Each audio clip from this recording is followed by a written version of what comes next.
BFM Business, la librairie de l'écho. Emmanuel Le Chypre. Bienvenue dans la librairie de l'écho, l'émission de BFM Business qui vous offre chaque semaine le meilleur de la littérature économique. Alors évidemment, pas d'émission sur les livres sans auteur, ils seront nos invités dans la première partie de l'émission. Puis, nous retrouverons nos critiques attitrés, Jean-Marc Daniel, Christian Chavagneux, qui vous livreront leur coup de cœur et leur coup de gueule avant que nos chroniqueurs, Stéphanie Colo, notre bibliothécaire, et Benaouda Abdedaïm, notre globe-trotteur, vous fassent voyager dans le temps et dans l'espace avec leurs livres d'hier et de demain et leurs livres d'ailleurs. N'oubliez pas notre compte Twitter, notre page Facebook et on démarre tout de suite avec nos auteurs.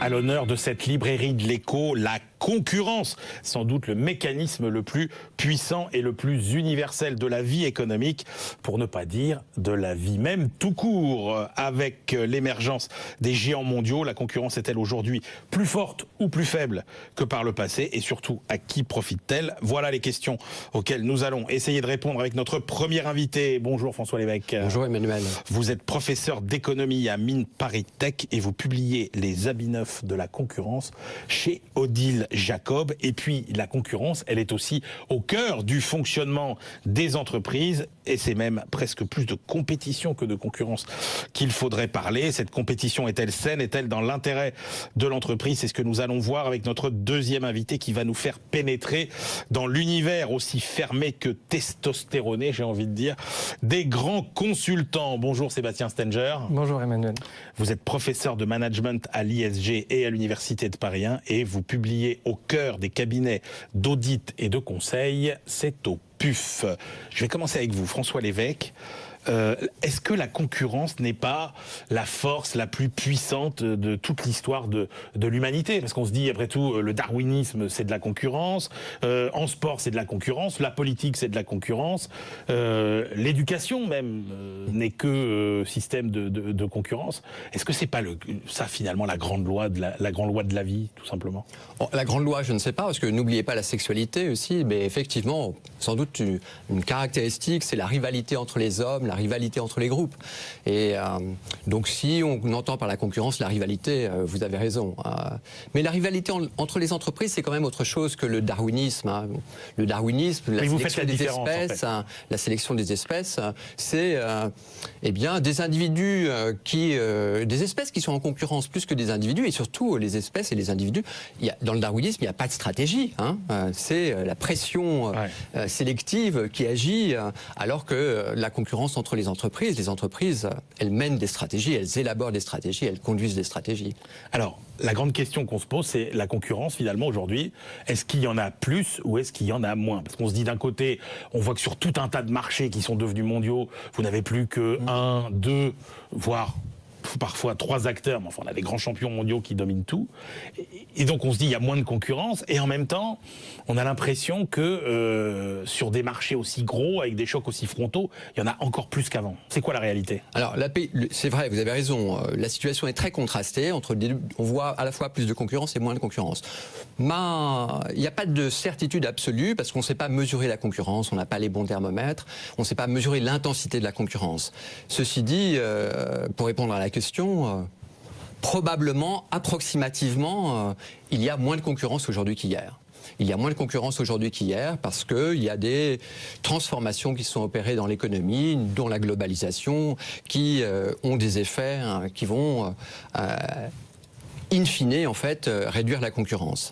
Alors vous dites on a des forces opposées qui sont à l'œuvre. Il y a à la fois des marchés qui s'élargissent sur le plan géographique, mais qui en même temps se rétrécissent marketingment parlant, si on devait dire, puisque ces marchés sont de plus en plus fragmentés en fait. Voilà, c'est-à-dire qu'il y a l'élargissement géographique des marchés, et donc vous avez des entreprises, et ça c'est un phénomène nouveau, qui peuvent conquérir une position dominante sur l'ensemble de la planète en quelques années, alors qu'auparavant il fallait peut-être des siècles, en tout cas sinon des décennies, et on a un autre mouvement qui est l'hyperdifférenciation. Et l'hyperdifférenciation, ça donne des micro-monopoles. Si vous pensez à Lego, il y a plein de concurrence normalement, il y a plein de substituts, puisqu'il y a plein d'autres jeux de construction. N'empêche que Lego, avec ses boîtes et ses briques, détient une sorte de monopole parce que les gens veulent du Lego pour leurs enfants. Et donc l'hyperdifférenciation, elle crée une situation avantageuse parce qu'elle réduit la substituabilité entre les produits concurrents. Donc ça, c'est un phénomène qui a pour effet de réduire la concurrence, en effet. Alors vous dites la concurrence, elle n'est pas universelle, elle est multiforme.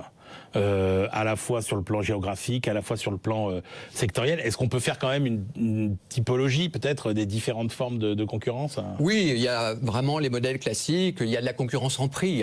Dans le marché des commodités, on voit ça. Quand il y a une surcapacité, les prix s'effondrent.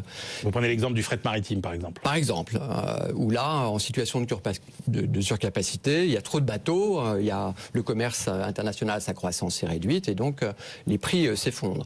Donc concurrence sur les prix, concurrence sur les quantités, c'est-à-dire quand Tesla décide un investissement gigantesque pour produire des capacités, pour produire des batteries, eh bien évidemment, c'est une annonce qui va faire que les autres vont hésiter aussi à faire des investissements. Donc il y a une concurrence par les quantités, et puis il y a la concurrence par la qualité des produits. Vous améliorez votre produit par rapport à un produit concurrent. Et enfin, il y a cette grande force aujourd'hui très présente, qui est la concurrence par l'innovation.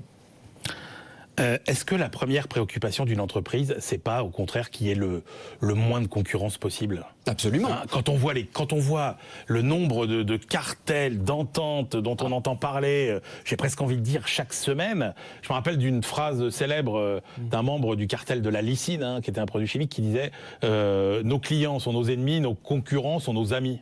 Oui, mais attention, il y a la concurrence par le mérite et puis la concurrence illégale. La concurrence illégale, c'est le cartel, par exemple. La concurrence par le mérite, c'est avec quand même pour but d'échapper à la concurrence. C'est là où il y a cette chose un peu compliquée. C'est-à-dire que si vous obtenez un avantage concurrentiel, grâce à votre R&D, parce que vous réduisez mieux les coûts, etc., eh bien, par le mérite, vous obtenez une position dominante et peut-être, ça sera difficile de vous chasser de votre position dominante et donc d'un pouvoir de monopole que vous obtiendrez, mais par le mérite. Et ça, c'est assez différent du cartel, où là, c'est simplement en s'entendant avec ses concurrents sur les prix ou sur les marchés. Mais ça, c'est fréquent. Ouais, pas tant que ça. Et d'autant moins que les autorités de la concurrence, pour le coup, les amendes en cas de cartel, y compris aux États-Unis où les patrons des entreprises qui cartellisent vont en prison. Donc la dissuasion fait son effet et il y a de moins en moins de cartels. Alors vous citez plein de cas, par exemple la guerre Coca-Cola-Pepsi, Samsung-Apple. Vous dites, oui, il y a concurrence, mais ils ont tous quand même des produits différents.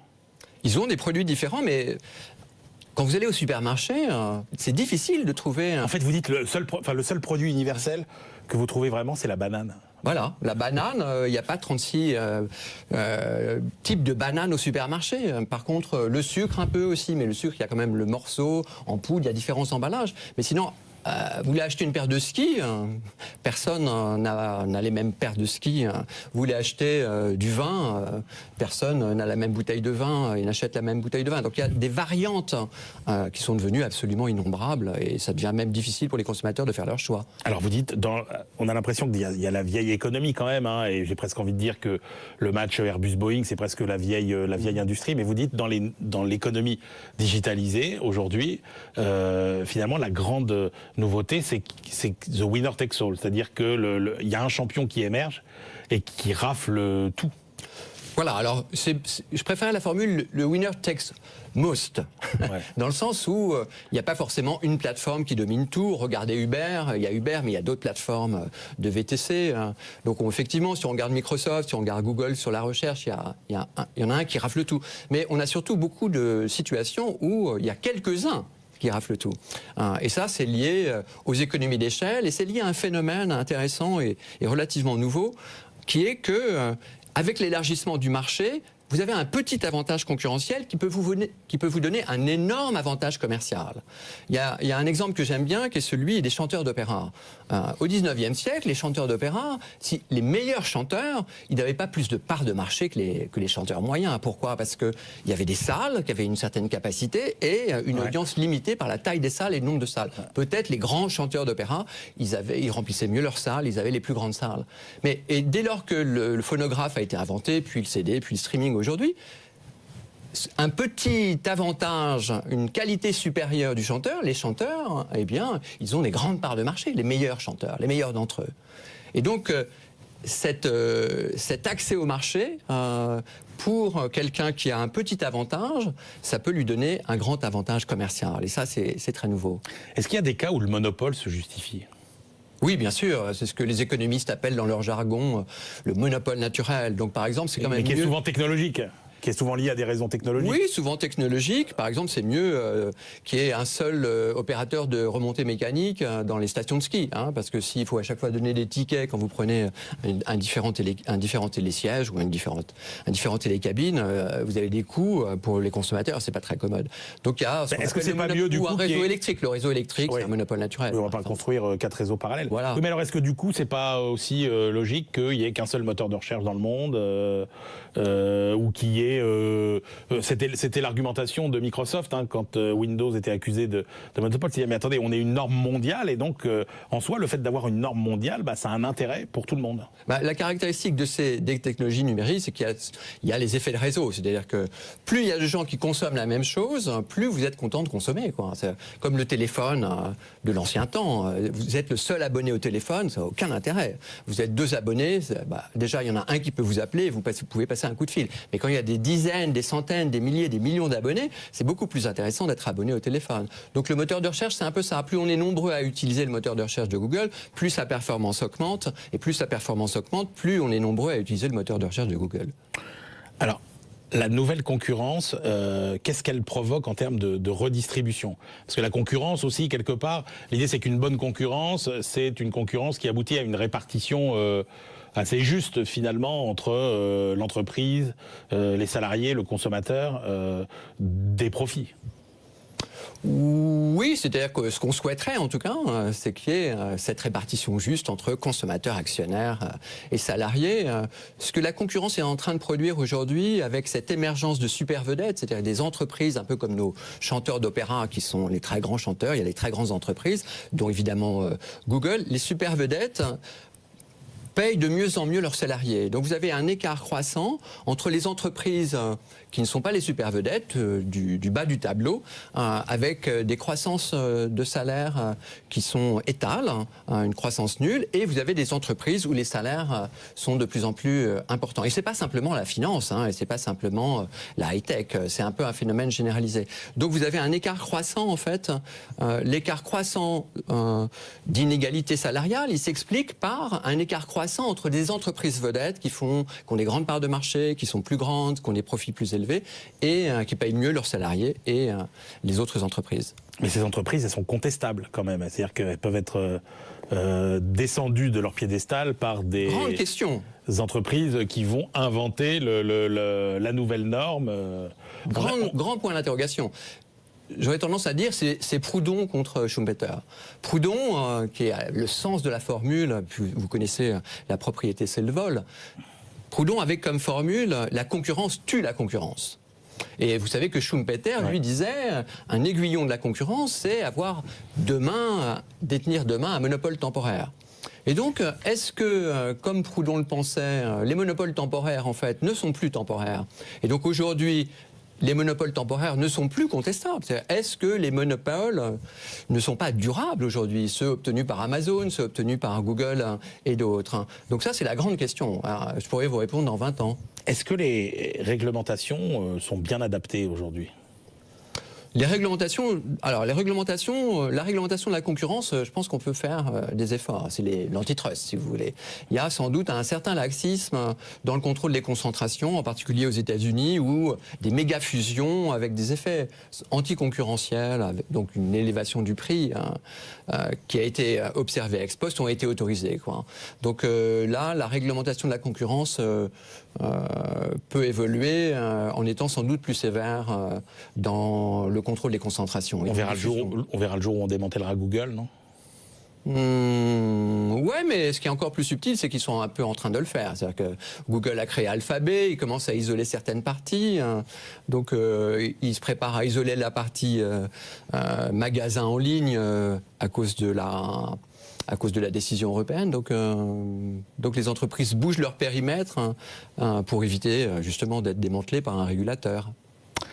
Merci beaucoup François Lévesque. Alors Sébastien Stenger, nous, on va plonger dans cet univers impitoyable des cabinets d'audit et de conseil. Déjà, un cabinet d'audit, de conseil, est-ce que c'est une entreprise normale ? Alors, pas totalement. Donc peut-être pour rappeler, je me suis intéressé au cabinet dit Big Four. Oui.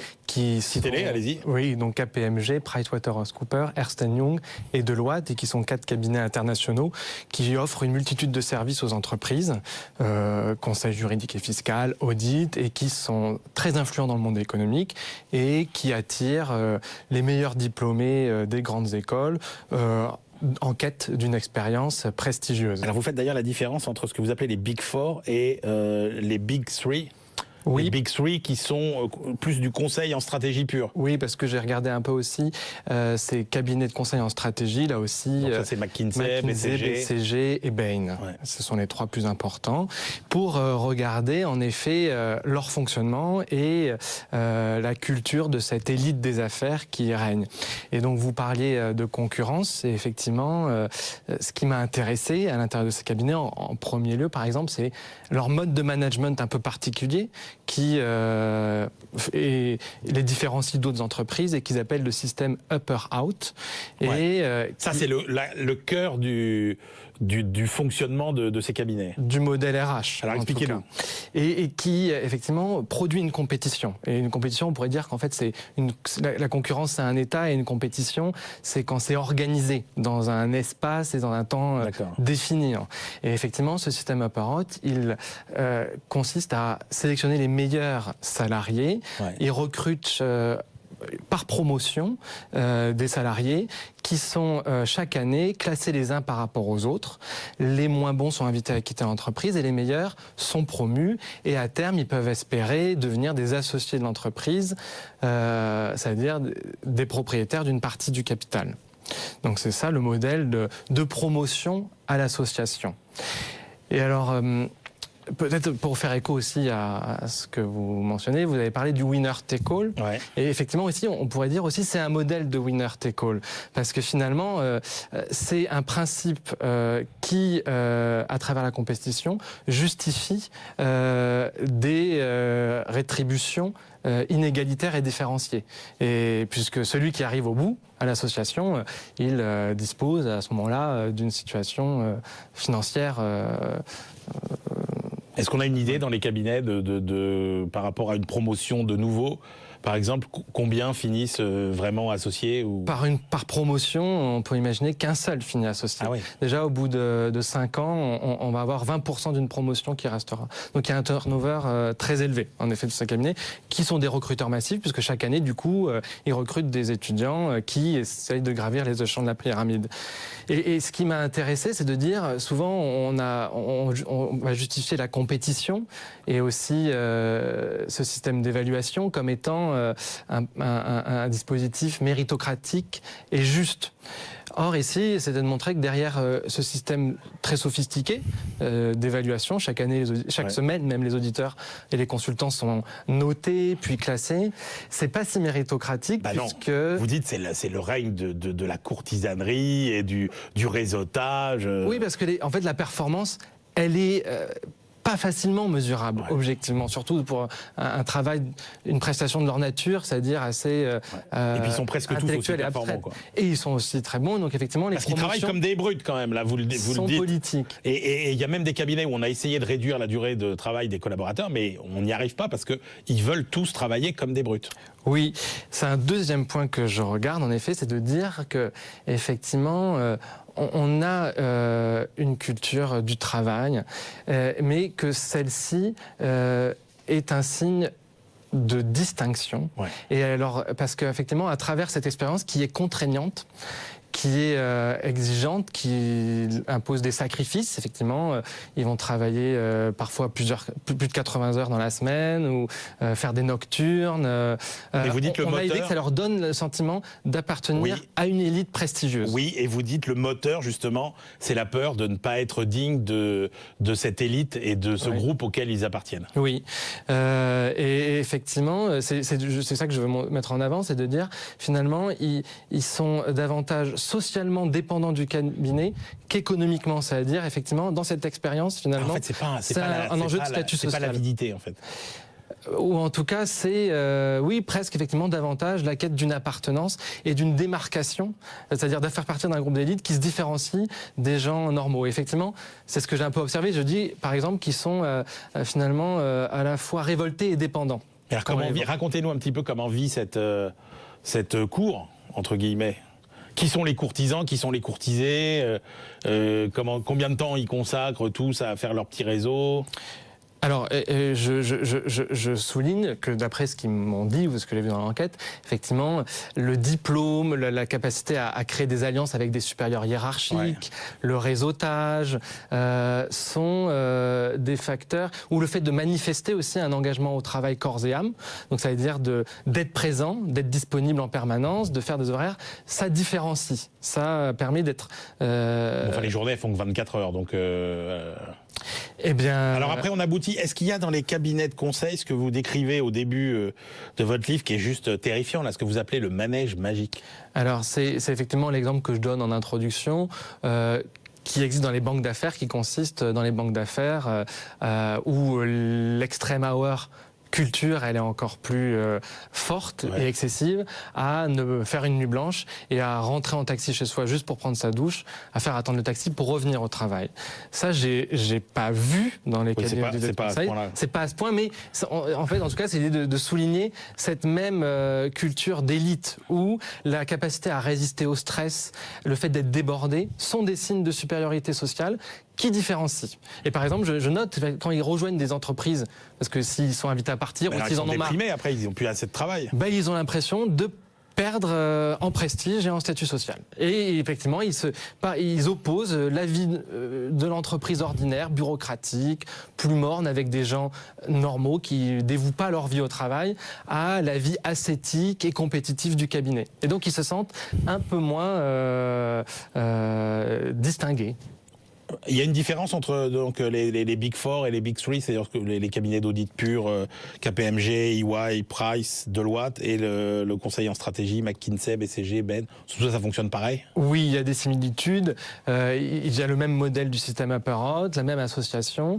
Mais je compare un peu les deux pour montrer effectivement que finalement, dans les cabinets de conseil Big Three, les relations sont plus polissées et en même temps, le contrôle est aussi plus enveloppant. C'est-à-dire dans les cabinets Big Three, on est sur des promotions plus petites, c'est des plus petits cabinets. Donc les relations sont moins politiques, mais en même temps, par exemple, le suivi est beaucoup plus étroit. C'est-à-dire ils sont vraiment notés toutes les semaines avec une sorte de conseil de classe qui se réunit tous les 3 mois et qui va faire le point sur leur performance, leur avenir dans le cabinet. Donc ils sont vraiment monitorés très très près. Donc c'est un environnement... Mais moi je pensais que quand on rentrait dans un cabinet d'audit, c'était pour 4-5 ans, on se faisait essorer et après par contre on trouvait un super boulot en gros chez un client et c'était juste un passage en fait. Oui. Il n'y avait pas vocation à devenir le patron du cabinet. Clairement, mais le fait que pour une majorité d'entre eux ce soit un passage, ça n'empêche pas que de vivre pour eux cette expérience comme une course, ou malgré tout, et de se prendre au jeu, ou malgré tout comme un survival game, où ils ne veulent pas défaillir pour autant. Parce qu'ils restent quand même attachés à l'estime de leur père qui fonde leur appartenance au groupe. Donc ça ne leur fait pas plaisir de perdre. Et pour terminer, est-ce que ce mode de fonctionnement ne fabrique pas de la pensée unique? Et est-ce que à des gens à qui on demande d'être inventifs, créatifs, de penser un petit peu out of the box, est-ce que finalement, au contraire, ces cabinets ne sont pas de gigantesques machines à produire du conformisme et de la pensée unique? Oui, c'est effectivement ce que je dis, et ça peut être un des effets de la compétition. C'est effectivement que ça peut produire un conformisme de groupe. Et effectivement, je dis aussi que cette culture de la distinction, ou cette élitisme, finalement, il va peut-être affaiblir aussi les éthiques professionnelles. C'est-à-dire ça va être moins... les salariés qu'on rencontre, c'est peut-être moins des gens de métier qui sont pour des auditeurs, on va dire, des métiers de la comptabilité, que des espèces de compétiteurs qui vivent leur travail comme un sport. Et ça, c'est effectivement un des effets peut-être négatifs de ce mode de management par la compétition. Merci messieurs, voilà c'était une première partie consacrée à la concurrence avec François Lévesque. Je rappelle que vous publiez Les habits neufs de la concurrence chez Odile Jacob. C'est bourré d'exemples et de cas d'entreprises passionnants. Et puis Sébastien Stenger, vous êtes plongé dans les cabinets de conseil et d'audit, et donc vous publiez au cœur des cabinets d'audit et de conseil, et c'est publié par les presses universitaires de France, les PUF. Voilà, on se retrouve tout de suite pour la deuxième partie de l'émission.